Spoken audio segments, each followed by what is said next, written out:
program is about national security, intelligence, and foreign policy. I'm Mary Massey, and today is Thursday, June 4th, 2020. John SAKOWICZ is here, Skyping with me. Good morning, John. Good morning, Mary. Want to just explain my absence for the show for the last couple of months. In November, I underwent a surgical procedure without anesthesia.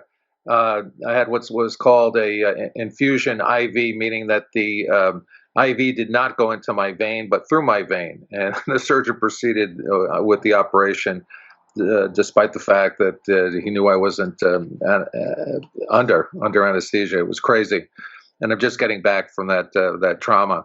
I also want to congratulate my granddaughter Violet on a graduation from the Waldorf School. It's great to be back. I really look forward to the show.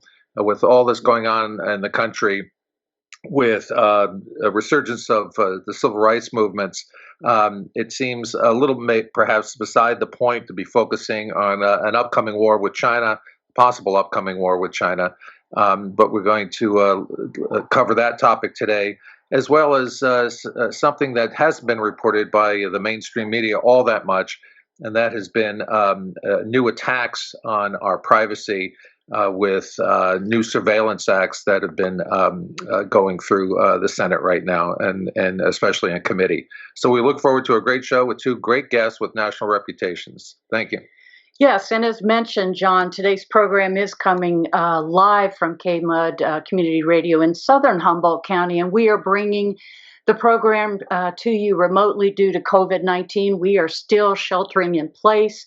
We keep those here in Northern California and beyond in our thoughts and prayers, and wish all our listeners good health. This program and all programs are archived at kmud.org and on our program website, heroespatriots.org. We had help today from two great people, Jennifer Gore and our engineer this morning, Tanya Horlick. Thank you very much. Listeners can call in to ask questions. That number is 707-923-9311. 923-9311.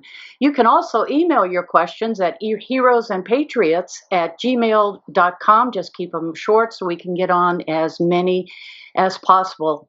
And the views and opinions on today's show do not necessarily reflect those of the board, staff, and volunteers of KMUD Community Radio. We have our first guest on the line, so I'm going to go ahead and begin with a brief intro.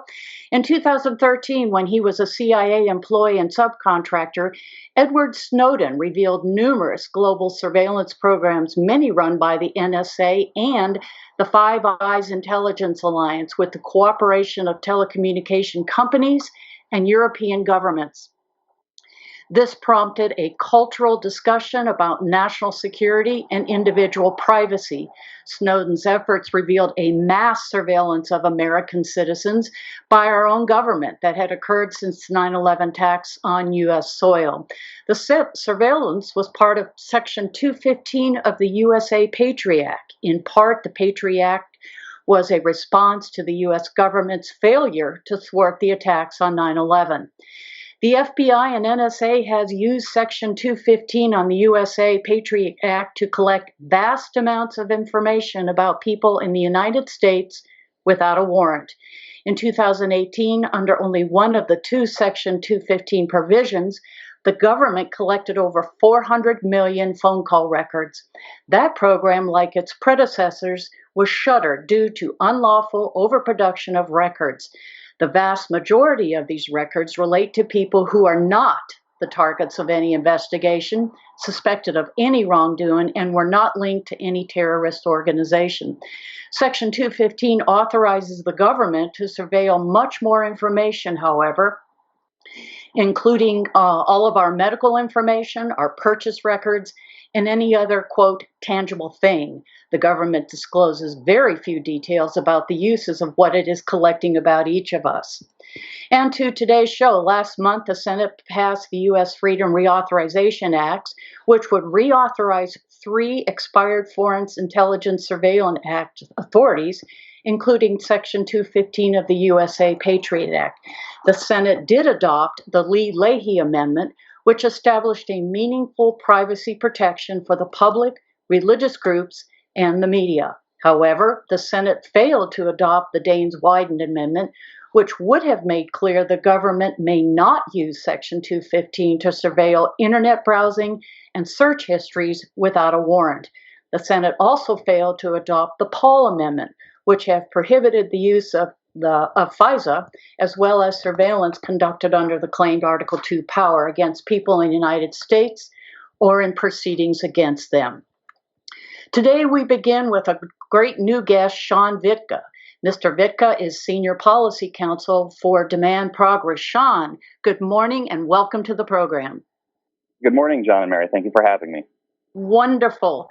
First of all, since some of us might not know what Demand Progress is, could you explain to our listeners what it is and your specific role you play as Senior Policy Counsel?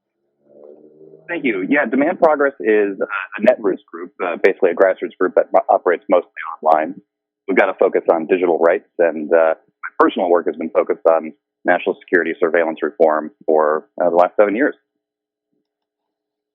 And as your role as counsel, what specifically do you do for Demand Progress? Thank you. So I handle all of our congressional work. So I've been working on this USA Freedom reauthorization for since before it had a name, actually, and that takes a lot of forms. A lot of it is putting out research for the public so that they understand what's going on. A lot of it is activating our constituents or our members so that they can make known to their members of Congress what they want to happen in this case. And I also do a lot of direct personal work lobbying on the Hill to make sure that we have a strong team of reformers with all the support they need. John? Yes, before we get into the HR 6172, could you give us just a brief history of some of the FISA abuses in the last days of the Obama administration with FBI Director Comey and then into the Trump administration? We heard a lot about it in the news there for a while before the pandemic, and now the new Floyd protests. It was front page news there for a while, but I think we've forgotten a lot. Yeah, no, I appreciate that, and a lot of these things do relate, unfortunately, in very concerning ways. So you already identified the Snowden revelations. The very first thing that Snowden revealed was that the government had secretly convinced the Foreign Intelligence Surveillance Court that Section 215 could be used for the bulk collection of all Americans' phone records. This was an outrageously illegal interpretation of law. It was very problematic. The FISA court signed off on it. The Second Circuit Court of Appeals ended up rejecting it and holding that the program was illegal. And since then, there's been a fiery debate in Congress about what to do. Now, on the end of the Obama administration, we saw a spike in, let's say, Republican interest in FISA abuse. And a lot of that centered around the Carter Page investigation. The Carter Page investigation, we still don't have any evidence that it was started for the wrong reasons or that any of these missteps, let's say, were politically motivated, but there were missteps. And there are some people who very much want to have that conversation, and unfortunately some members of Congress who don't. The specific things that they identified in the Carter Page application were a number of failures to adhere to the FBI's own processes. The most central set of processes that they have are the Woods procedures. And the Woods procedures are designed and were instituted specifically to make sure that the FBI was providing accurate, substantiated information and all material information, in fact, to the FISA court before asking the court to sign off on surveillance of a U.S. person. In the Carter Page instance, there were a number of errors in that territory. And so what we're talking about there is unsubstantiated facts, facts that might have contradictory evidence out there that the government failed to provide to the court. And the most alarming was that we saw an FBI attorney altered an email from the CIA in order to ignore what the CIA knew, which is that Carter Page was acting as an informant for them. So naturally, that's a pretty material piece of information for the FISA court. If part of the basis for surveilling him was that he was in touch with, for instance, Russian contacts. The fact that the government failed to adhere to its own procedures is really concerning, especially at the scale we saw in the Carter Page application. And the idea that an attorney at the FBI could alter evidence before it went to the FISA court, and that none of the layers of oversight that exist caught that mistake, caught that falsification, is very concerning. And all of this took a much more serious tone on the other side of Carter Page when the Department of Justice Inspector General Michael Horowitz basically announced that he was going to audit a number of FISA applications. He was going to look at some of the other ones, not just Carter Page, which is certainly something that the public should be interested in. We don't actually have the final part of that report, but he issued an interim memo to FBI Director Wray that found that of 29 FISA applications he had looked at, all of them shared serious issues, not the FBI attorney lying issues, but all of those Woods procedures issues. I believe the estimate was something in the territory of about 20 of these problems per application that they reviewed. And in 4 of the 29 applications, they couldn't even identify a Woods file. A Woods file is where they're supposed to substantiate all of the information they're about to give to the FISA court. So the complete absence of a Woods file is really damning, especially considering how many layers of review are supposed to catch exactly that kind of an issue before it gets to the FISA court. So what we now know at this point is that these issues that were specific to Carter Page really aren't anymore, and we have very good reason to think that there are concerning practices as far as how the FBI targets Americans for surveillance. And since this phone surveillance has ended, just to summarize, out of the 400 million plus phone call records that were surveilled, did the FBI or NSA turn up any real threats, which is the whole point of that surveillance? Yeah, it's a great question. No is the short answer, and that is of course very concerning. And frankly, this stems from a very September 12th, 2001 mentality that took hold aggressively in the executive branch. That really, I think it was Michael Hayden, former NSA director, who said it, that you need a haystack to find the needle. That's not something that Congress ever really signed off on, and that's not necessarily the kind of approach that the public would be willing to support, especially considering how big of a haystack the government tends to produce. There are haystacks that the government holds in this form, but in no instance has the government said, here, our dragnet surveillance of this or that produced this lead and materially contributed to our national security. It seems to be much more based for something like lead generation, which is actually even more concerning because it means that they're doing fishing expeditions and starting where they want. And I imagine there's quite a price tag that goes along with surveilling well over 400 million people over many, many years. So it's pretty stunning, actually. That bulk telephone program that Snowden first revealed, that gets technically ended in 2015 when Congress passed the USA Freedom Act. But included in USA Freedom in 2015 was the creation of this thing called the Call Detail Records Program. And that's the program that produces those 434 million records in 2018. The number of targets they were looking for in 2018 was 11. So you go from 11 to 434 million records related to over 19 million different phone identifiers is how it's broken out. And that's just clearly too much. It's clearly disproportionate. And it's a big concern. That 2018 program had to be shut down because it was collecting information unlawfully. We don't even know how much of it was collected unlawfully in that context. And I suspect we probably don't know what where that information went to, and if it's still kept in archives or so forth. The interim that call detail record program, the NSA announced that because of the unlawful collection and because they couldn't figure out which of it was unlawfully collected, that they actually had deleted all of the information they had taken in. So that's over the course of 3 years. And to the previous question, We found out actually just a few weeks ago, I think this was first reported by the New York Times, that program over the course of the 3 years it was operational cost $100 million, and it produced 2 pieces of information that the FBI didn't already obtain. Oh, my goodness.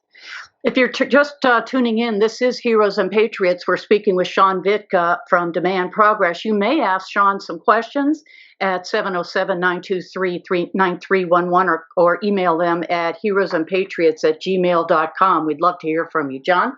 Yeah, Sean, I was wondering now if we could just transition into HR 6172, and in particular, the Lee Leahy Amendment to the USA Freedom Authorization Act, and why it failed. Why did 10 Democrats side with Mitch McConnell and Bill Barr in failing to adopt the amendment? Thank you, John. And this gets right up to an actually surprisingly active current state. Is it okay to just fill in the last week? A surprising amount has happened. Please do. So yes, in the Senate, we actually, the Lee Leahy Amendment was actually adopted. That was overwhelmingly adopted, 77-19. And that happens in the Senate. That happens in Mitch McConnell's Senate after there is a series of pretty outrageous efforts to make sure that the House doesn't have the chance to vote on strengthening this bill. So Section 215 and 2 other FISA authorities sunset on a pretty regular schedule. March 15th was the last sunset date. There was no reauthorization. Reformers were pushing for the inclusion of stronger protections before reauthorizing Section 215, precisely for all the reasons we just talked about. Some very specific to 215 and some very general about privacy. And frankly, for those of us on the left, some very much specifically related to the fact that Donald Trump is in the White House and Bill Barr is the Attorney General. There are very good reasons for Congress to debate these things, in other words. But the House refused and didn't allow a single member to vote on the content of this reauthorization, and instead sent it to the Senate with very, very weak privacy protections. The Senate, again, pretty shocking considering it's Mitch McConnell's Senate, actually says, no, this isn't strong enough, and adds the Lee Leahy Amendment. And that's 77-19, which is a very powerful vote, especially against the majority leader of the Senate. That protection is specifically for instance, religious groups and the press. So it's a very no-brainer, oversight-oriented, strong protection, but it doesn't cut down on the scope of what the government can collect under Section 215, if that makes sense. But the Daines-Wyden Amendment, which was present and got 59 votes in the Senate, that would say that you can't use Section 215 to collect browser history and search history without a warrant. That got 59 votes. And John, as you said, there were 10 Democrats who flipped and voted instead with Mitch McConnell to oppose this. That was very concerning. And frankly, I think everybody should demand to know the answer why. I don't know. I've never heard a constituent say that they want the FBI to be able to get this information without a warrant. Using the Patriot Act obviously makes it even more concerning, and using an authority that we know has been misused in the past so frequently and so aggressively just compounds all of these factors. So this was a little bit of a surprise that 59 senators were supportive. We actually had another 2 who were unable to be present for the vote who did support the amendment and have made that clear since. So there's 61 senators we can show support this amendment. And the House adopted Lee Leahy, but sent it back to the Senate adopted Lee Leahy, but sent it back to the House, where reformers were fighting for a chance to vote on Daines-Wyden again. Unfortunately, the House allowed neither a vote on the Senate-passed version with Lee Leahy or on the Daines-Wyden amendment, and instead has sent it now to something called conference with the Senate. And I know this is a bit wonky, but the short form is the House is basically saying, okay, you disagreed with our version of the bill, the big difference being Lee Leahy. So we need to send a couple of people to negotiate out an agreement. That's not really the reflection of the current situation in Congress. There's clear appetite from both parties for significantly more protections. And it's clearly at a time where these protections matter in a very real way, not just to every American, but particularly to the communities that that we have real reason to be afraid, a Bill Barr or Donald Trump is capable of targeting or is targeting actively. Sure, and particularly now, and I want you to really hammer home this point. We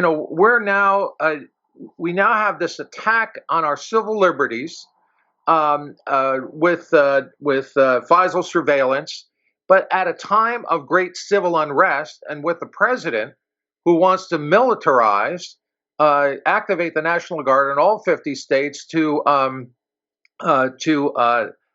tap down, to control, to dominate even peaceful civil unrest.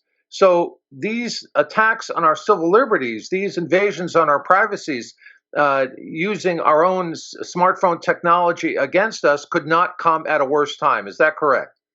Absolutely. And not only that, but it is particularly noxious for this to be the time that some Democrats decide to side with the FBI. I mean, this is just not that time. To drive it home and describe, a very real fear that some of us have. The last time Bill Barr was Attorney General, he authorized a mass surveillance program, and it operated under the DEA for over 20 years without anybody knowing about it. It was only exposed in 2015 by USA Today. And only last year, we found out from the Inspector General that Barr authorized this program without conducting a legal review. In other words, he didn't know what he was doing was legal or not. He just said, it's okay, the government can do this. And that program just collected untold billions of records of phone calls, not the content of the calls, but who was talking to whom. That's this kind of associational contact chaining that they're trying to do. And it's really problematic. And Bill Barr is specifically provenly capable of operationalizing some of these really dangerous legal theories, and he's back in office. Right. Hey, Sean, Vitka, we have a caller who has a very brief question, and we've got about 3 more minutes with you. Let's take that call now. Hello. Thank you for taking my call, and thank you for the show. My question is, if I, for example, were to have my phone records subpoenaed or search warrant, would they have to notify me of that, or could they just go in and get my records without even telling me? And I'll take my answer on the air. Thank you. Thank you. So it's a great question. It depends on the legal authority, but for the ones we're talking about here, no, they would not.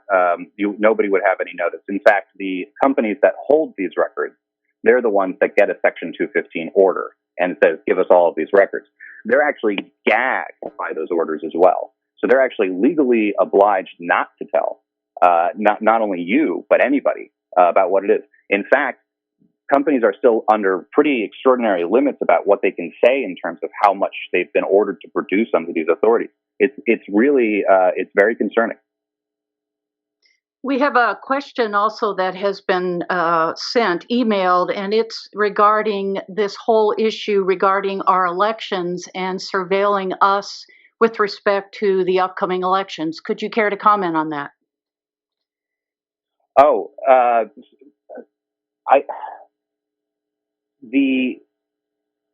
don't want anybody to be worried. Going to vote, expressing your First Amendment, doing those things is key. And I wouldn't want anybody to take from this, the interpretation that they shouldn't be doing those things because they're not safe. What I would say is that the moment we're in now, Congress has a chance to make it more safe. And there's never been a better time to do it. And absolutely every member of Congress should be fighting for a chance to protect their constituents' privacy right now. Sean, we would like you to just tell our listeners how they might follow your work. And you have many, many campaigns besides this one on your website. Could you talk about that before we have to say goodbye? Yes, thank you so much. So Demand Progress, please find us at demandprogress.org. You can sign up for our mailers. We have over 2 million members across the country and really ultimately depend on the support and activism of our members. So whether or not it's net neutrality, FISA, any number of other issues, we are doing everything we can to make the government better and to make sure that people are protected, especially now. So a great way to track the work we're doing is to sign up for our list, or just go to the website and see what's interesting to you. And people are certainly welcome to reach out to us, of course. Sean, I want before we leave, I want to personally thank you for your work. The name of our program is Heroes and Patriots, and guys like you, people like you, in my opinion, are the true American patriots. I have a special interest in this subject. We've interviewed Tom Drake, Bill Binney, Kurt Wiebe on the show in the past, and have made the trip to Russia to give the Sam Adams Award to Edward Snowden with a group called VIPs, Veteran Intelligence Professionals for Sanity. That's the group that Ray McGovern helped start.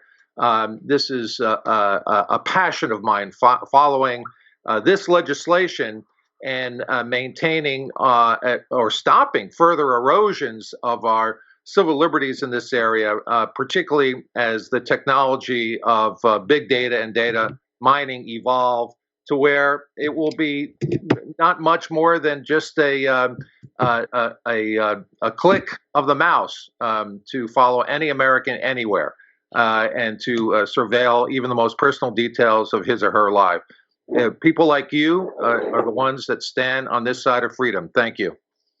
Thank you so much, John, and certainly credit to folks like Tom Drake and Bill Binney, folks who were really active on this and have been active since they came out and blew the whistle. They truly are the heroes of the situation. Thank you so much, John. Thank you, Mary. Thank you, Sean. We'll take a brief pause.